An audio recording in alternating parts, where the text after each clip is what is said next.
চলতরিৎ চ্যাপ্টারের আরেকটি গুরুত্বপূর্ণ প্রশ্ন কি বলেছে চলো দেখে নি। বলেছে 10 ওহম রোধ বিশিষ্ট একটি তারকে সমান দুভাগে ভাগ করে সমান্তরাল সমবায়ে যুক্ত করা হলো, তাহলে তুল্য রোধ কত? এটাও খুব ইম্পর্টেন্ট, এটাও 2018 সালের মাধ্যমিক পরীক্ষায় এসেছিল। চলো দেখে নি। তোমরা লিখবে তারটির রোধ আর ইকুয়ালস টু কত? 10 ওহম প্রশ্নে বলে দিয়েছে। এবার তারটিকে সমান দুভাগে ভাগ করা হলে প্রতিটি অংশের রোধ কি হয়ে যাবে? যদি দুটো ভাগে ভাগ করে দিই সেক্ষেত্রে R1 সমান কি হয়ে যাবে? এই যে রোধটাকে আমরা 2 দিয়ে ভাগ করে দেব, তাই তো? এবার একটা জিনিস ভালো করে শুনবে এবং খাতায় লিখে নেবে, এটা আমি আর লিখছি না, লিখবে এবার ওই দুই অংশকে সমান্তরাল সমবায়ে যুক্ত করলে সমবায়ের তুল্য রোধ, তোমরা সকলেই জানো ফর্মুলাটা কি? RP equals to R1 into R2। এক্ষেত্রে দুটোই কি হবে?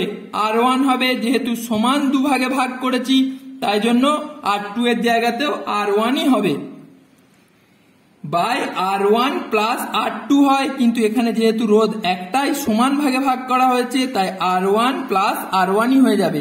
এই ফর্মুলাটা কি করে এসছে আশা করি বুঝতে পেরেছো। না পারলে সমান্তরাল সমবায়ের তুল্য রোধ নির্ণয় করার যে ভিডিওটা আমাদের চ্যানেলে আছে সেটা তোমরা দেখে নিতে পারো।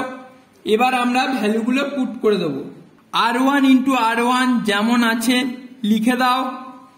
এখানে কত হয়ে যাবে? R1 প্লাস R1 করলে 2R1, তাহলে এ দুটো ক্যান্সেল হয়ে গিয়ে কত পড়ে থাকবে? R1 বাই 2, তাই তো? এইটুকু আশা করি বুঝতে পেরেছো। এবার দেখো আমরা কি করব। এই যে R1 এর যে ভ্যালুটা, R1 এর ভ্যালু কতবার করেছি? এখানে R বাই 2, তাহলে এই R1 এর জায়গায় আমরা R বাই 2 কে পুট করে দেবো। বাই 2টা যেমন আছে লিখে দিচ্ছি, ভালো করে ভিডিওটা স্টেপ বাই স্টেপ দেখবে তাহলেই বুঝতে পেরে যাবে। তাহলে এই যেমন আছে এটাকে লিখে দিই R বাই 2, আর এর নিচে কিছু নেই মানে 1 আছে, তার মানে ইন্টু হয়ে গেলে 1 বাই 2 হয়ে যাবে, সমান সমান কত হয়ে যাবে?